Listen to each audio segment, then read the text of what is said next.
आप किसको प्राथमिकता देंगे, महंगाई, भ्रष्टाचार या महिला सुरक्षा? तीन ही विषय बहुत महत्वपूर्ण है, महिला सुरक्षा भी, महंगाई भी और सुरक्षा और बाकी विषय भी। आप पार्टी छोड़ने के बाद तो बीजेपी को ही क्यों ज्वाइन किया, कांग्रेस को क्यों नहीं? एक ईमानदार और सच्चा नेतृत्व आज भारतीय जनता पार्टी के पास है। किरण बेदी के अचानक बीजेपी में आने से क्या बीजेपी में आंतरिक मतभेद है? के लिए आदर से आदर सत्कार है, ऐसी महिला को उन्होंने मुख्यमंत्री के रूप में दिल्ली के सामने पेश किया।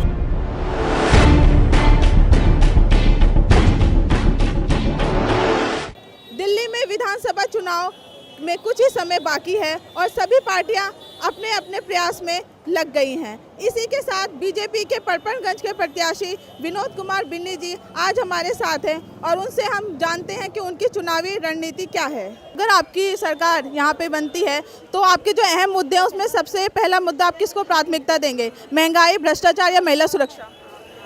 मैम इसके अलावा ये, क्योंकि ऐसे मुद्दे हैं, अगर सरकार बनती है तो तीन ही विषय बहुत महत्वपूर्ण है, महिला सुरक्षा भी, महंगाई भी और सुरक्षा और बाकी विषय भी। इन तीनों विषयों पे हमें गंभीरता से सोचना होगा। ऐसा नहीं हो सकता किसी एक विषय को लेकर चलें, एक विषय को छोड़ दें, क्योंकि जब आप सरकार में होते हैं तो आपको सारी चीज़ों पे बराबर सोचना होता है। खाली एक मुद्दे के शोर मचा के आप चुनाव जीत जाएं और उसके बाद बाकी मुद्दों पे ना देखें। सरकार का दायित्व बनता है कि वो हर विषय पे सोचे, गहनता से अध्ययन करें, उसके बाद उस पर काम करें। सर, आप पार्टी छोड़ने के बाद तो बीजेपी को ही क्यों ज्वाइन किया, कांग्रेस को क्यों नहीं? भारतीय जनता पार्टी का जो नेतृत्व आज पूरे देश में और पूरे वर्ल्ड में, जिसकी वजह से पूरा देश का सम्मान बढ़ा है, जितने भी लोग हैं उनको बहुत अच्छा महसूस होता है। और मैं एक बात कहूँगा, एक ईमानदार और सच्चा नेतृत्व आज भारतीय जनता पार्टी के पास है। और साथ साथ दिल्ली में जो भारतीय जनता पार्टी ने नेतृत्व दिया है, मुख्य किरण बेदी जी के रूप में, जिन्होंने 40 साल अपने आप को मुद्दों के आधार पर प्रूफ करके ये साबित किया है कि मैं एक सच्ची और ईमानदार लेडी हूँ। ऐसे नेतृत्व को हम सब, पूरा दिल्ली और हम सब लोग इस बात से बहुत प्रभावित है। उसी बात प्रभावित होकर मैंने आम आदमी पार्टी को। लेकिन सर, बीजेपी को केंद्र में आए 8 महीने हो गए और उसने जो वादे किए थे कि महंगाई कम होगी, भ्रष्टाचार कम होगा और काला धन वापस आएगा, इसमें से कोई भी वादा अभी तक पूरा नहीं हुआ। इसके बारे में आपका क्या कहना है?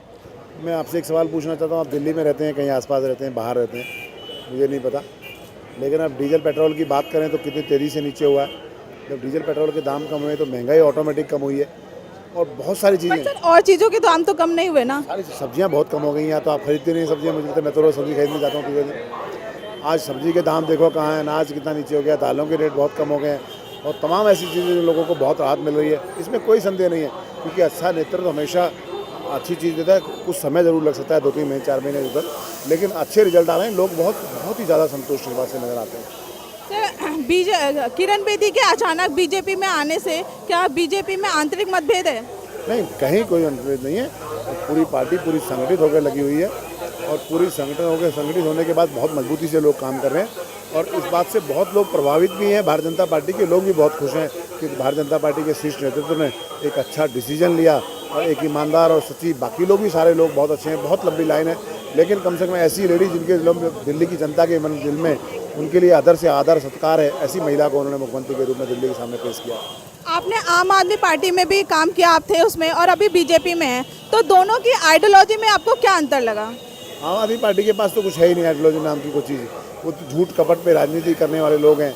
4-5 लोगों का संगठन, मैं अगर नाटककार कहूँ तो गलत ना होगा, क्योंकि वो नाटककार लोग हैं। नाटक के अनुरूप कपड़े पहनते हैं, नाटक के अनुरूप डायलॉग याद करते हैं और लोगों को कहीं गुमराह करने का काम करते हैं। और भारतीय जनता पार्टी, जिन्होंने इतने लंबे समय से अपने जीवन में रहा है, भारतीय जनता पार्टी का नेतृत्व, जिन्होंने अपनी कार्यशैली के आधार पर सब लोगों के दिल में जगह बनाने का काम किया। पूरे देश में आज मोदी जी की लहर और सब जगह उनकी लहर नज़र आती है, सिर्फ कार्यशैली के आधार पर नजर आती है। पहले जो आम आदमी पार्टी के जो आज के चुनावी सर्वे हैं उसमें उसकी सीटें ज़्यादा देखने को मिल रही हैं और पहले बीजेपी की ज़्यादा देखने को मिल रही थी, तो ऐसा अंतर क्यों आ रहा है चुनावी सर्वे में? ये कुछ ऐसे लोग हैं जो सर्वे, क्योंकि हमेशा बिल्कुल ठीक तो नहीं होता है, कुछ कहीं ना कहीं किसी रूप में प्रभावित भी होते हैं सर्वे बहुत सारे। तो मोदी जी ने कल एक बहुत बड़ी बात रैली में कही कि ये उसी का नतीजा हो सकता है कि कहीं ना कहीं प्रभावित किया जा सकता है। ठीक है, बहुत बहुत धन्यवाद सर। जैसे कि अभी हमने बात की विनोद कुमार बिन्नी जी से, जिनके तमाम दावे हैं और तैयारियां भी काफ़ी हैं, लेकिन इन दावों और तैयारियों के बीच देखना ये होगा कि जीत किसकी होती है और दिल्ली में सरकार किसकी बनती है। कैमरामैन ओम के साथ ममता त्रिपाठी, NNC न्यूज़, दिल्ली।